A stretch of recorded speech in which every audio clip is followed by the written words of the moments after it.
Hello, everybody. This is Megan, And this is Alana. and welcome to Tea Time Crimes.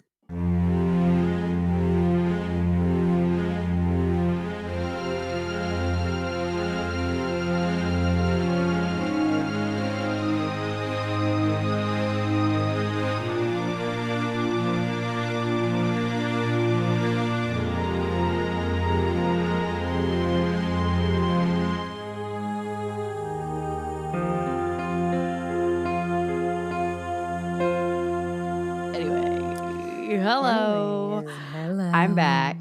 You're back. I was gone all week on a work Oh my trip. gosh. Hey, that's a big deal for me. I know. That is a big deal for It's me. a long flight too for you. Yeah. Yeah, we were in California. That's the one thing about being in the middle. Wow. Yeah, and right? being in the middle of the country, there's no flight that's too long. Right. But also, right. there's not a ton of flights that go out of New Orleans, unfortunately. Yeah. It was a long flight, and I plan these events, me and another coworker, esteemed colleague, teammate, whatever you want to call it. I know. Relax. And so it's a little bit nerve-wracking, right? Yeah, because there's more pressure. Yeah, I can't just show up and just do what I'm told. I have to show up and make sure everybody does what I tell them, which is not as fun. Yeah. You're the teller. And so we're always a little nervous, like how stuff's going to work out and all this. And so my coworker got there first, and I text her, hey, everything goes smoothly. You're in the hotel, everything good. And she said, yeah, I can tell. She said, but the hotel's maybe not as represented. And I thought, oh no. I was like, oh, it's dirty. It's gross. It's going to be a disaster. And she said, no, it's clean. It's just, maybe outdated. And I was like, okay, I can live with that. Right. And she says, but the view makes up for it. And I said, oh, awesome. And she's got a view of the bay, and she's got a view. Then to the right, it's the ocean. And it was like a full moon and morning sunlight, filtering in. There literally were birds going in and out of her balcony window, like singing her morning songs. Wow. She's Snow White? Yeah, that's what I said. So you're a Disney princess. And then I go into my room. I'm like, okay, I step off the elevator. I see the carpet circa 1975, and I think, oh boy, we're in for it. Yeah. But I understand that the view is breathtaking. So I go into my room, and it's like entering the darkest cave that you've ever entered. So I start flicking on all the lights. I think they had 10 watts, every single one of them. There's no overhead light. I can't see anything. So I make my way to my balcony, and I rip open the curtains, and I'm eye level with the top of the parking garage. Nothing else. Oh, gorgeous. Apparently I have the garden view. But I see... Was there a plant somewhere? Yeah, if I look down, I see the top of a tree. But other than that, it looks like I'm about to take off onto a runway, and it's just me and like 10 Honda CRVs. Oh, perfect. And I like, it is so the whole room is darker because of it. And then, of course, I sent you pictures because my true crime brain is alive. Oh, God. And because the only thing in the top of that parking garage when I first came in was just a huge trash bag, which I automatically thought there's body parts in that. Yeah, that's weird that that's your first thought. I'll just point that out. Well, it's a parking garage. There's a hotel. Okay. Trash. No, who's bringing? Okay, there was no wastebasket up there. Who's bringing trash to the top level of a parking garage and leaving it? You're going out of your way. No, maybe someone's cleaning up the parking lot, and they did the top floor. And they're like, shoot, I only brought my convertible and not my pickup truck. I'll leave the trash here for now, and I'll go pick it up later. Was it there the whole week? Okay. First off, it was late at night, so they didn't come back. Second, I don't think that you have a pickup truck for picking up trash in a convertible. I don't think that is going to be often your choices in life. You just don't know people's lifestyles. And you would just carry it down with you. It wasn't that heavy. So I was on the edge of my seat thinking I'm going to be listed in a true crime podcast as the woman from the hotel noticed the trash bag. That was going to be me. And you'd have evidence because you took a video of it and sent it to me. Yeah, I did. So, curiosity got the best of me, and I went and looked No, you myself. didn't. Yeah, I did. Are you out of your mind? This is how people die. Well, I went with the team. I'm going to have to do a true crime thing without you on you, and that's not going to be fun. Yeah, you'll have to There will be earmuff no yourself. tea. I will just be drinking straight gin on that one. Well, I mean, okay, so only me and 2 other people were the unlucky folks who got this view. Everybody else. So me and another coworker, we went to the top of that to check it out, and Oh my God, the activities you get up to. mystery solved. It was just some sandbags. So everybody calm down. We're fine. I don't think anyone else was worked up about that. I for sure thought I was going to see fingers, but it was just several sandbags. I don't know what the sandbags were doing up there. You watch and read too much true crime. Well, This is what's happening. I don't know if telling me that on my true crime podcast is the best avenue. Anyway, I spent the week in this, and everything it was like comically wrong with my room. It was too dark in there. I'm just looking at the cars. My safe was broken. There was no hot water. Sounds beautiful. On the other side of the hotel, it's, a Princess Wonderland over there. But anyway, it was fun. And I'm back. And I feel like I haven't talked to you in forever. Know. And then I'm going on a trip next week. Tell them you have to cancel because we haven't met our text quota. Yeah, I'll let them know. Sure I'll be happy to call him. Be happy to talk to your boss. But how was your week? It wasn't bad, actually. I've been trying to have more like thinking and working time instead of just having like blocks of meetings all day. And it's been remarkable for my mental health and also productivity. I know what you mean because I'm the one who yelled at you to do that. But this is the way you said that, like, I just want more thinking time. And I'm just picturing you gazing into the clouds, just letting the thoughts roll. Yeah. Yeah, no, so it was good. And, this might seem random, but I had an outfit on Friday night. I went out to dinner with my husband, and really weird accent. It dawned on me that I think I'd nail the 70s. Well, you would have liked it at my hotel. Could really, yeah. I think I could really pull off a 70s outfit and then just roll with the times. But you get very upset about bell bottoms. You're right. That's the one thing I need to work. Yeah, I don't know about that. So what were you wearing then? I was wearing, it's going to sound weird, but it looked fine. Of course it is. I'm fully expecting it. I was wearing a red turtleneck, but it was kind of like cropped. Okay. And then high-waisted light blue, like jeans that were torn a little bit, and then like brown boots. But they just weren't bell bottoms? And they weren't. I can't do it. I don't know. I could do it maybe, but I need to be like gently led into the stream. Don't throw me into the stream of bell bottoms. This is just a mild flare. Just go with it. Did you have flowers in your hair? No, but I should have. Okay. You're the one. I want to flash you a peace sign, but Alana's the one that explained to me. Yeah, I get yelled at because if you do your peace sign backwards, it means something different. Yeah. In New Zealand and other parts of the world, if you turn that peace sign around, it means F you. Oh, that's what it means? I thought it meant something even worse. Well, what's worse than that? I thought there were some vulgar words in there. Oh. In addition to the F word. Okay, well. All right. Little flower child, what do you have for tea today? Forgot the tea time.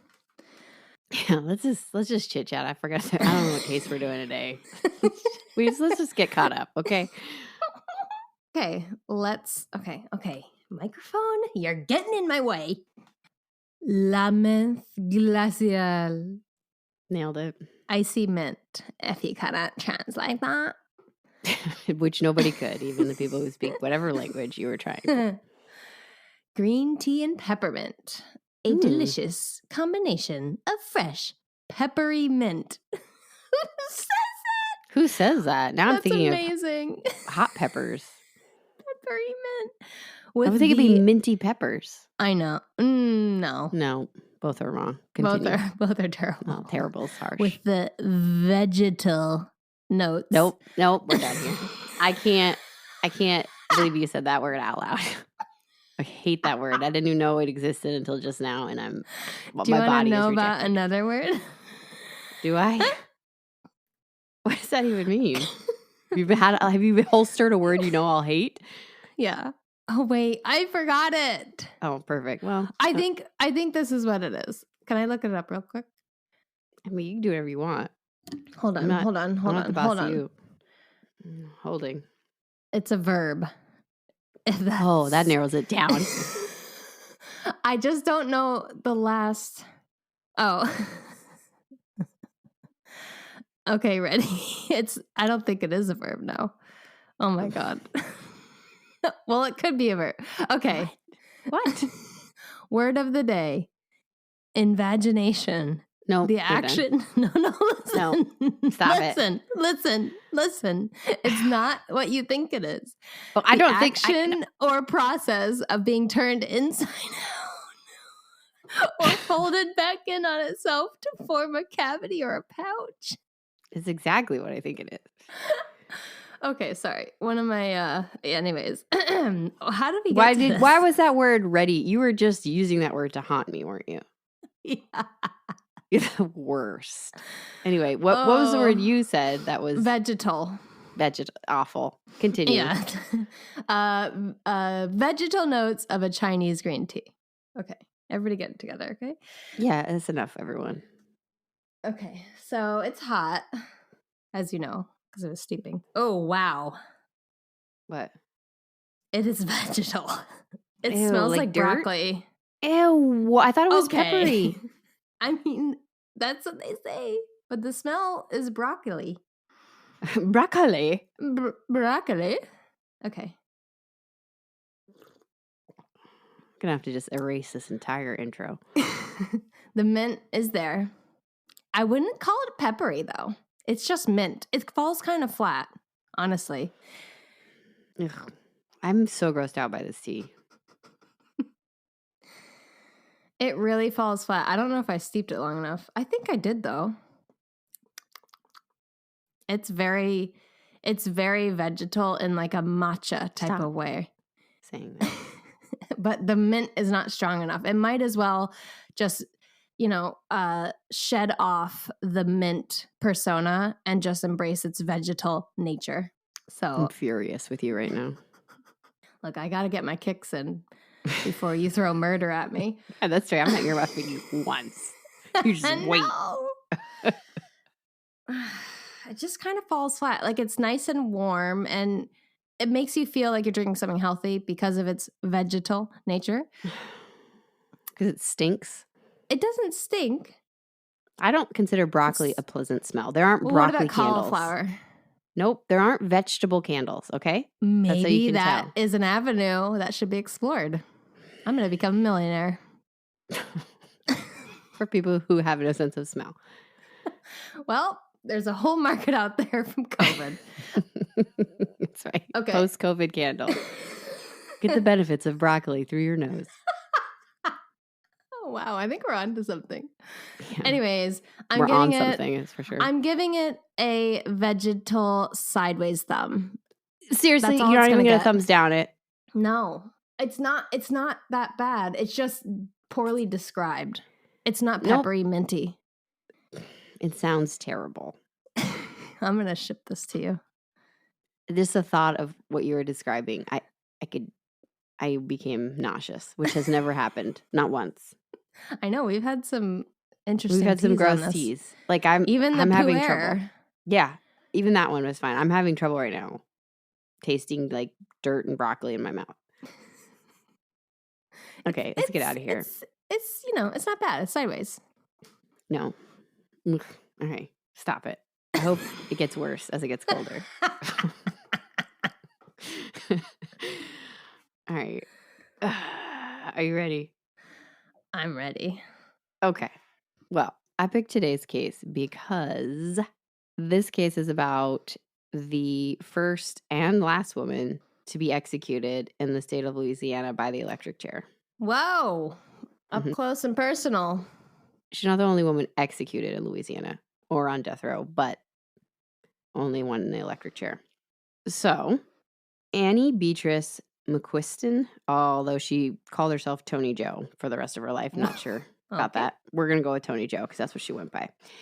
Hey, Toni Jo. Nope. Louisiana. Bring it back. Yep. She was born on January 3rd, 1916, and she was in the middle of 5 children. Now, her mother died when she was very young of tuberculosis. She died in 1922. Oh. So Toni Jo is just about 6 years old.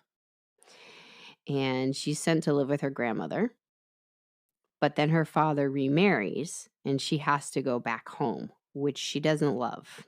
When she gets to be a teenager, 13, she starts working at a macaroni factory.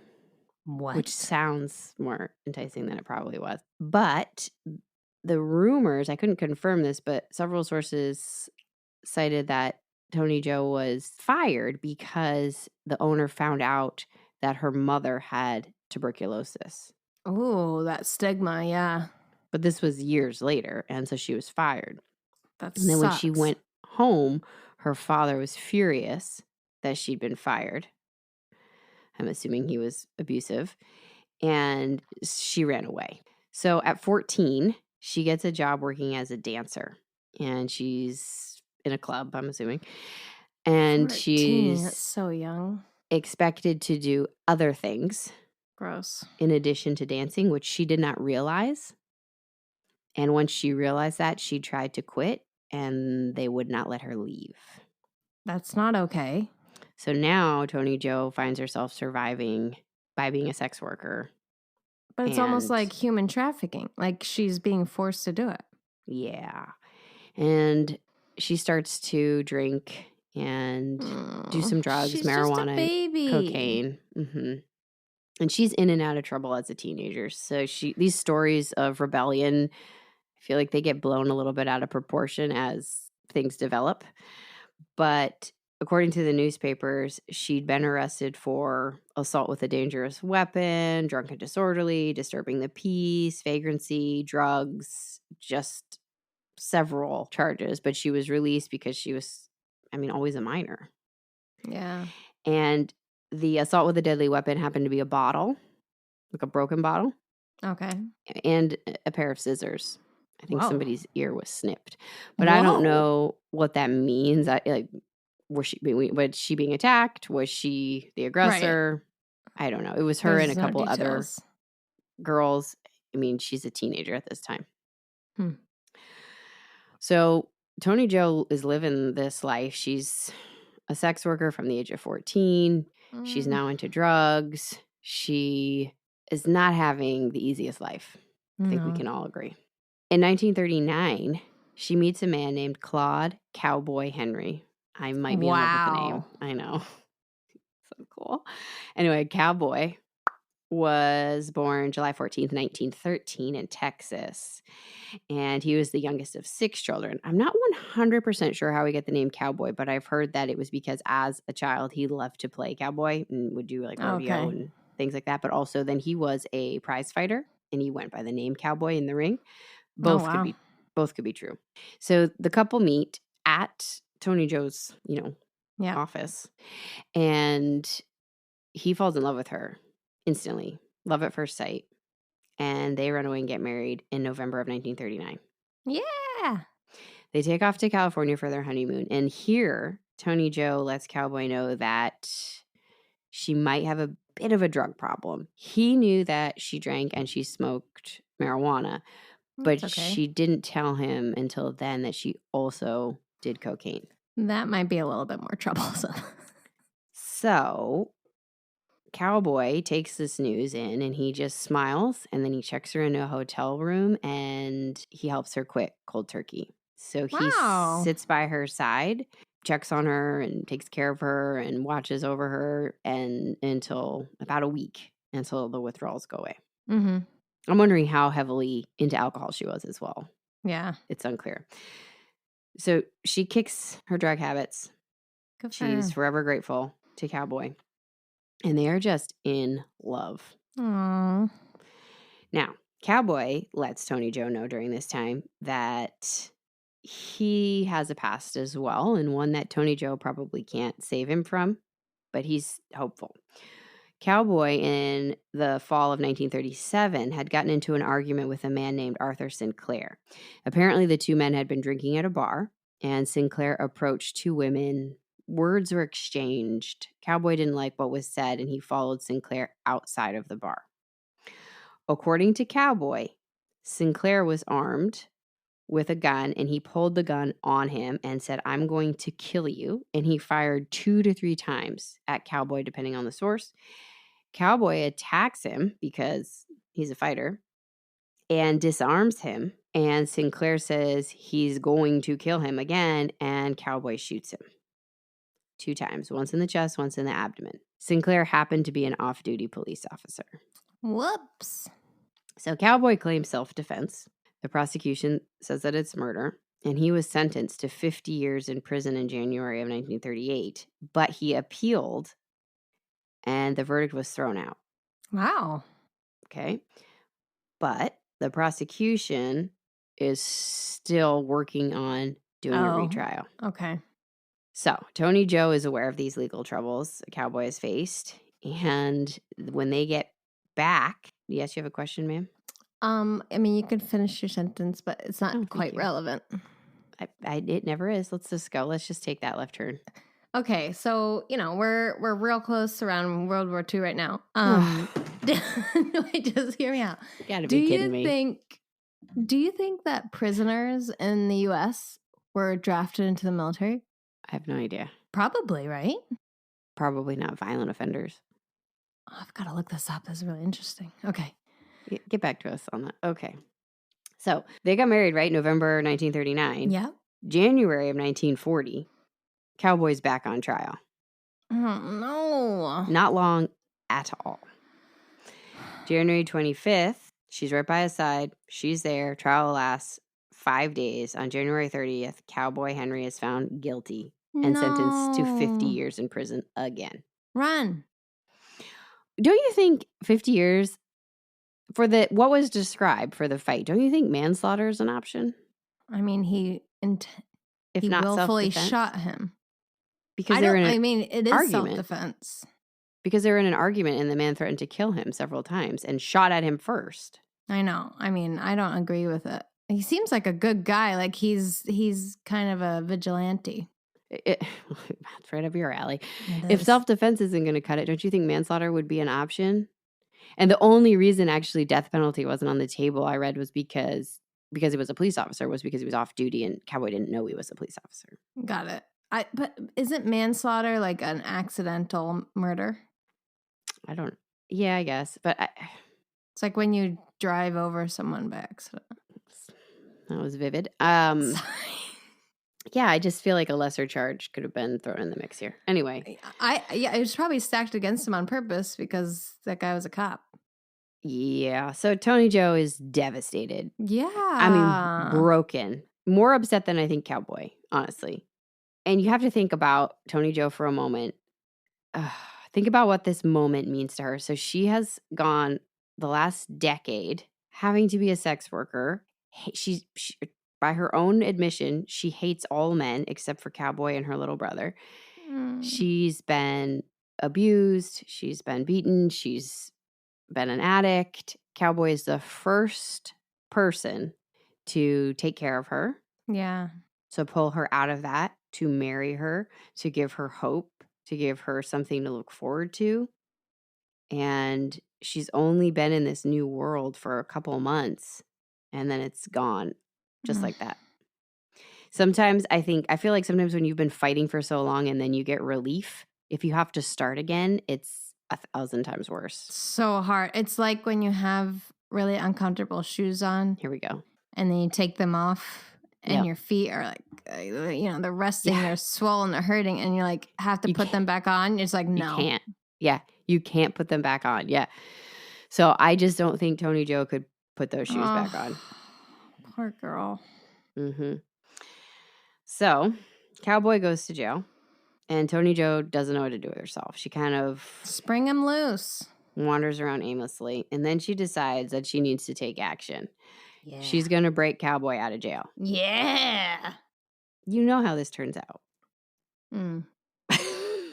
Well, I'm hoping there's an in-between period where maybe they get loose for a while and have a good life, and then eventually she's caught. Get a solid 20 years out of it, and then they get caught.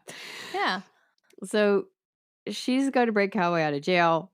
She needs a car. She needs some guns. She needs some money. She needs some help. So she finds a man named Harold Burks, who she calls Arkansas. And he knew Cowboy, but it was reported that Arkansas was also in love with Toni Jo, which I imagine you'd have to be willing to do what's about to happen here. To break someone out. Yeah. And I wonder, too, if he thinks this plan has a really low chance of working. And then when it doesn't, maybe I'll be the one that Toni Jo is interested in. But anyway, the two of them head to Beaumont, Texas on February 13th. They break into a hardware store and they steal guns and ammunition. They actually steal 16 guns. That seems excessive. You can't even carry all of them at the same time. Right? You might be overdoing it. And Toni stashes the guns in her attic, and then the two talk about the next step for their plan. So next, they want to get a car, and they're going to rob a bank. You know, I'm rooting for Toni Jo, I think, just as much as you are, but these plans don't seem solid. She's not thinking it through. How is robbing a bank going to get Cowboy out of jail? Maybe she wants to pay some mercenaries to help, and that's why she has so many guns, too. Maybe, but let's get a blueprint of the prison. Let's talk through some shift changes. Let's get some logistics underway. Make friends with the guards. Yeah. Let's think this through. So on February 14th, Valentine's Day. Happy Valentine's Day. Yeah, this became known as Valentine's Day. Well, we'll get there. Toni Jo and Arkansas set out to find a car. So they're hitchhiking, and then a tire salesman named J.P. Calloway pulls over to pick them up. He's driving a brand new Ford V8 coupe. It's actually not even his car. It's a client's car, and he's bringing it to the client. Oh. He offers to give them a ride. So they hop in, and shortly after, Calloway finds himself at gunpoint. Now, here's the thing. They have 3 guns with them at this point. I don't know where the others are. They're hanging. They have 3 guns with them at this point, but they only have ammunition to fit in one of the guns. So only one of the guns is actually loaded. I don't know who had the loaded gun. Yeah, that's what I'm saying. Come on. There's no planning. This could have gone a lot of ways. They need a project manager. So he's at gunpoint. He wants to get home. He has a family. He has a wife and a daughter. He wants to get home. And they force him into what they called the rumble seat, which I had to look up. It's, it's a coupe, so it's a small car. It's like a pop-up seat in the back. Okay. Essentially. And then they drive around Lake Charles, Louisiana, which I'm told is a rural area at that point, trying to think about what to do next. They find a field, a rice field, and they force Calloway to undress. I don't know why. What's happening? He refuses, and so they start pinching him with pliers until he complies, and then they make him walk naked through the field, and he has to walk through barbed wire and everything. He's getting cut. What is happening? That's what I'm saying. This plan just makes no sense. Then Toni Jo forces Calloway onto his knees. Oh my God, and kills him. And then she shoots him point blank. Do you think he was maybe involved somehow with Cowboy? No. Well, this takes a turn. Yeah, it took a real turn. Then she takes his clothes and she sets him on fire in the field, and then her and Arkansas leave. Now, the next step of the plan is to go rob the bank. They've got the car. Arkansas is not too into this. He is pretty upset about what has just happened. And so he didn't have influence over this, because I'm like, why would she do this? He didn't. He was surprised and not happy about the fact that Calloway was murdered. And so the two of them get into a fight. So Toni Jo knocks her accomplice across the head and knocks him out. And then she leaves and takes the bus. What is going on? It feels like she just snapped. Yeah, exactly. So people say that Toni Jo went and hid at a place where she used to work. Others say that she went to her aunt's house. And her aunt called Toni Jo's uncle, who happens to be a police officer. Uh-oh. Now, Again, there's a lot going on at this point. So Calloway is reported as missing, and so the police are looking for him. And there's various reports of what happens next and how Toni Jo got into custody. Some sources say that she was picked up for the robbery because her fingerprints were all over the hardware store where they got the guns. And then others say her uncle walked her in and made her confess. I'm not exactly sure the order of events because I've heard both, but I'm willing to bet that she was there already for the hardware store and her uncle told her to confess to the murder, or she walked in and they matched her for the robbery and then she confessed to the murder. So shit, man. Yeah. Just disappointed in her. Yeah, I know. She just is like, yep, this is what happened. She's not really forthcoming with who her accomplice is. She won't give his name and she won't tell all the details. And so they actually bring Cowboy to her. Aww. Immediately when she sees Cowboy, they're hugging and she's crying and she won't give up her accomplice's name, but she will lead the police to the body and to where the crime happened. Come on. I'm just why? I know. So the FBI is involved. It doesn't take long to find the accomplice. They find Burks is his last name. We'll go, Arkansas Burks. They find him and he says Toni did it. Toni originally said that she did it, but then she changes her mind real quick. Oh boy. And she says he did it. Not great. So once the trial starts, Toni Jo's a beautiful young woman, by the way. Once the trial starts, they start calling Toni Jo the Tiger Girl. And they're listing her previous records, and then this is where they start really embellishing, saying she was so mean that people in her hometown would cross to the other side of the street when they saw her coming. I don't know if I believe that. I mean, she's like 13. Really? That's what happened? Yeah, that's ridiculous. It's, of course, a packed courthouse, and Toni Jo's younger brother is there, as well as her aunt, showing support. Her aunt is sobbing through the whole thing. And Toni Jo is pretty cool, calm, and collected. Oh, that's not good. Nope. She is found guilty and sentenced to death on April 24th, 1940. As the verdict was passed down, she was reported in the papers as, of course, showing no emotion, even for the fact that she's going to be facing the death penalty. The papers report that the court officials said, and I quote, said they had never witnessed a condemned person receive a death sentence with as little apparent concern as was shown by the 24-year-old woman. I feel like they say that every time. Yeah. Like, compare notes, guys.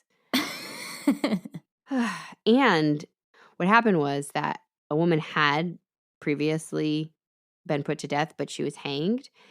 And that was the death penalty when Toni Jo committed the crime, but then it changed to electric chair as her trial was going on. Or better. Which is, I don't know. Yeah, they're both terrible. So that's why she became the only, like the first, and then they switched it again to lethal injection. So she became the first and the only for a while. Oh, lethal injection, right. Yeah, Toni Jo is found guilty. Obviously, Burks is up for trial too. They're tried separately. He and Toni Jo have the exact same version of events right up until the shooting. And this is where Toni Jo had changed her story a few times. Yeah.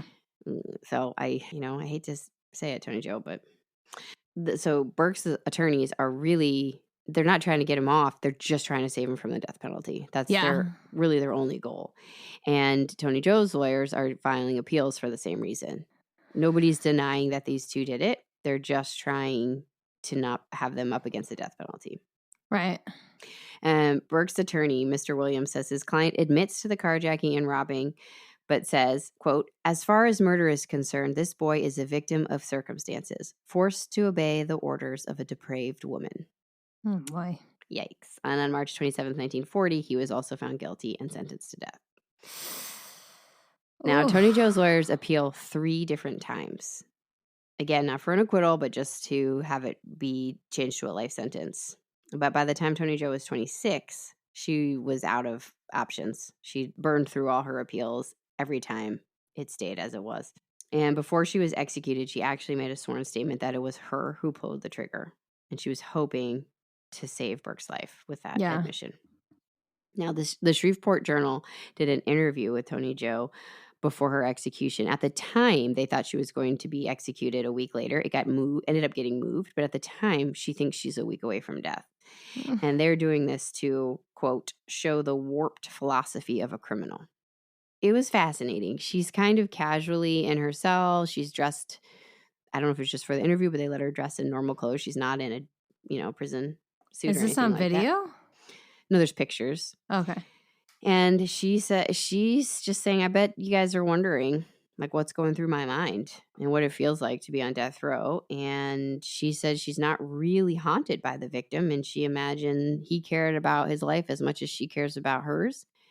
And she always knew it would be one for the other. And she thinks it's odd that now it's okay for somebody to take her life. And she thinks that her life should settle the debt enough that Burks doesn't have to die. She says that because she knows his mother is still alive and she doesn't want his mother to suffer that pain.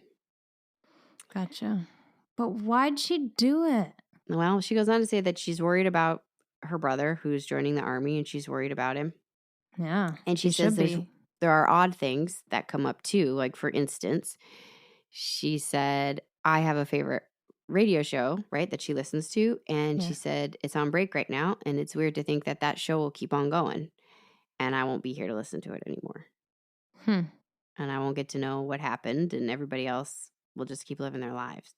Which I think came off as callous. But I get what she's saying. Like, the mundane aspects of life, it's odd to think that they just keep on going. Detail. Yeah, and you won't know. So she says she wonders why she didn't just knock Calloway unconscious. Yeah, I wonder that too. She said it was like being drunk and doing something that seems like a good idea when you're drunk, and then the next day you realize that it was not a good idea. And she said she was drunk with pressure. Pressure? Like, if she left him alive, he'd turn her in. I don't think so. I think what it is you've got a very wounded person who's spent her entire life being treated poorly, who has been abused, who's been used, and she finally has that little shred of happiness, and it's going to be taken away from her again. And I think she just snapped. She'll do whatever it takes. And I don't think Calloway was just a very unfortunate person who intersected her path, and everything got pushed onto him in that moment. Ugh. So Toni Jo honestly remains calm being on death row, and she spends most day reading the Bible and hoping for a letter from Cowboy. So in November... Does he know what's going on? In November of 1942, Cowboy Henry breaks out of jail. What? Him and another inmate by the name of Clyde Bywaters break out of prison. They immediately split up once they're out, and Cowboy is headed to save Toni Jo. So she could have just waited and he'd have figured it out by himself. I know, he could have broken out himself. So he didn't get far, though. The police catch up with him. He's at a hotel. He's unarmed, but he had 3 sets of keys in his hotel room, which they believe he was going to take one of the cars in the morning. He didn't put up a fight.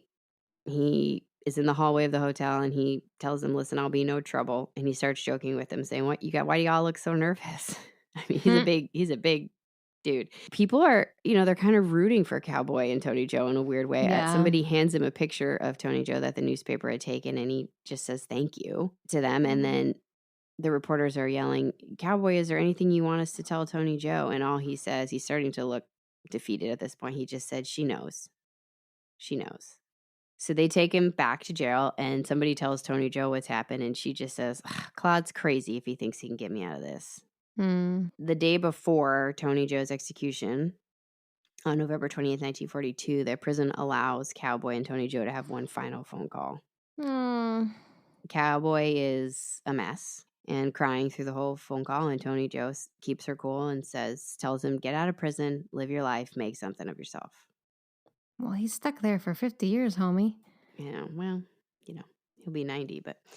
So even this day, she's still pretty calm and relaxed. The first cracks start to happen when she realizes they have to shave her head. She has this beautiful, long, dark hair.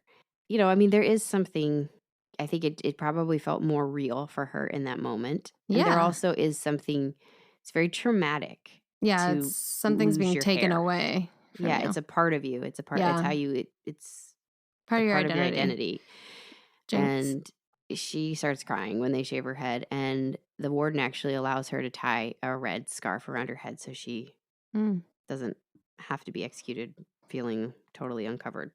Now, Burks is also, they don't change him. He's to be executed in the I same, don't get why. I know, It's really weird. in the same chair as her a few months later, even though Tony attempted to save him. So Toni Jo is executed. When Cowboy is given confirmation of Tony's death, he destroys his cell. Mm. And Toni Jo had written him one last letter. Ugh, could you imagine writing that or reading that? Yeah, it's brutal. What do you say? Bye. Eloquent. So here's maybe the saddest part. She was pregnant. No, Oh. they wouldn't have executed her if she was. Cowboy did not serve out his 50 years. What does that mean? Instead, he was paroled in 1945. That's only a few years later. I know. For poor health. So he's free for only 3 months. And then he gets into a barroom brawl in July of 1945. And the owner of the cafe shot Cowboy 3 times and he died on the way to the hospital. Jesus. It's wildly ironic because it sounds exactly like why he was in there in the first place. Yeah. So the two had gotten into a fight.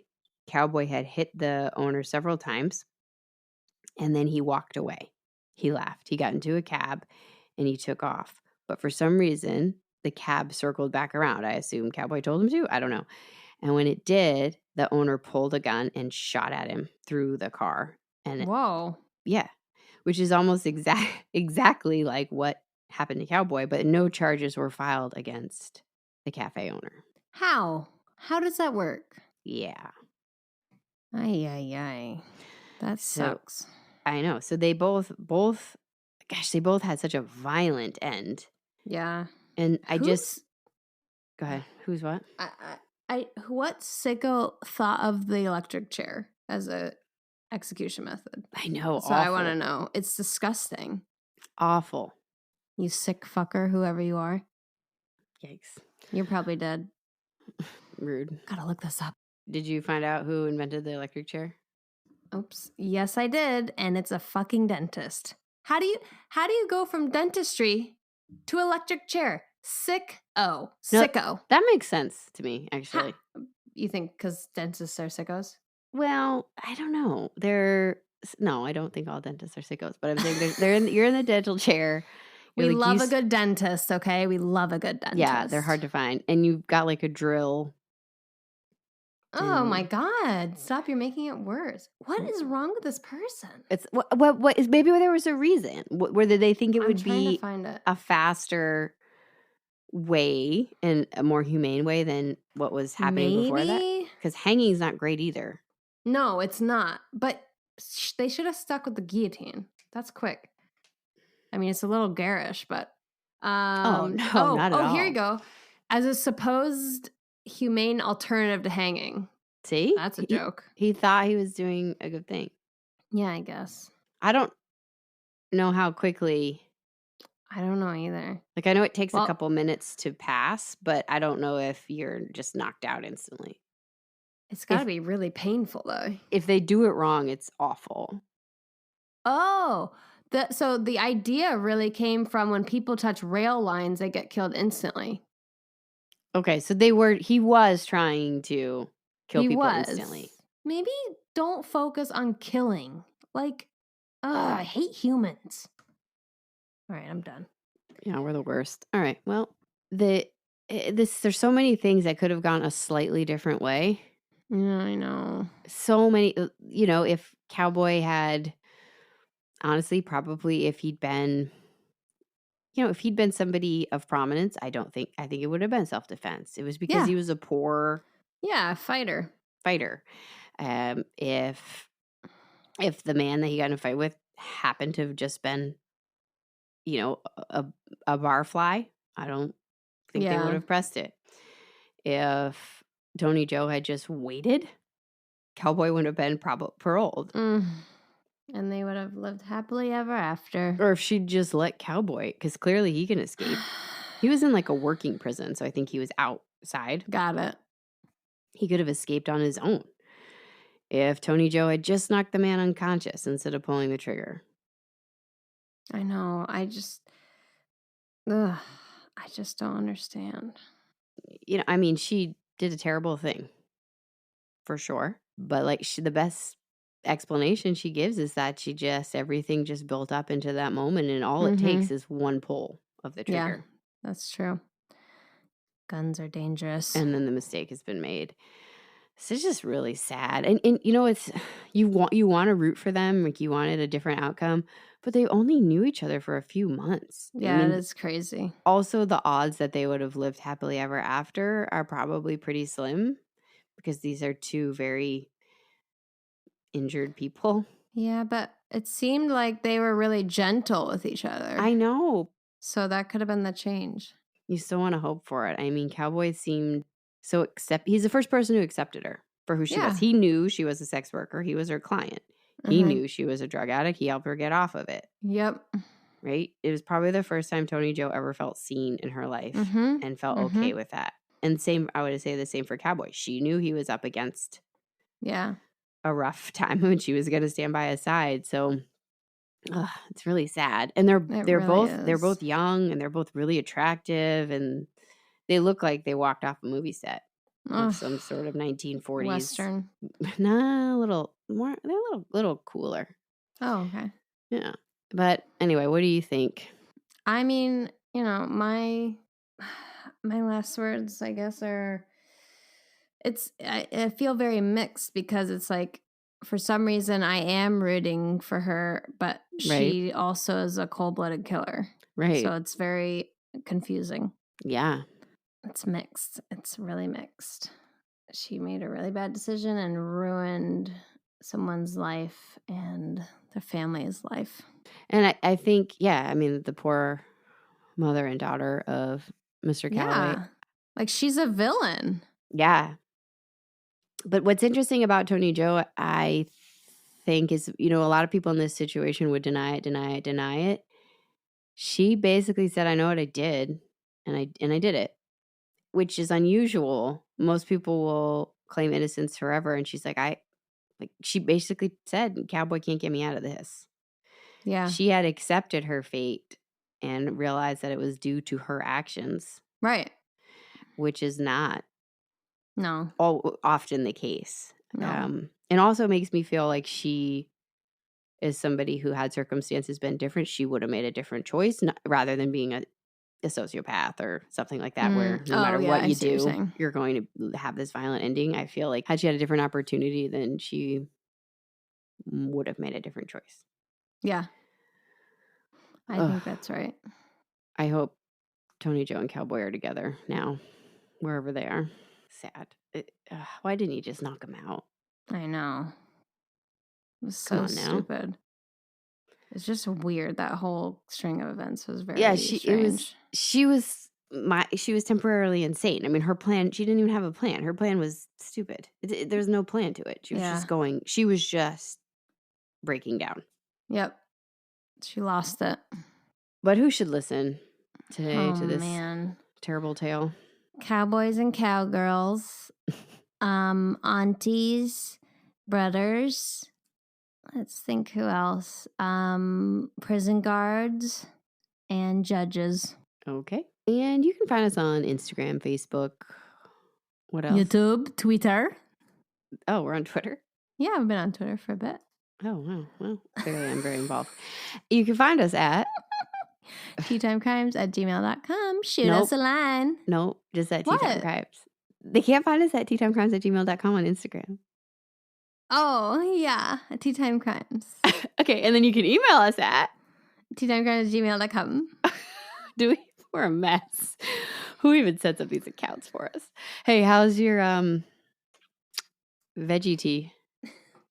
How'd it hold up? Let's see. That face says it all, folks. It is a lot more vegetal.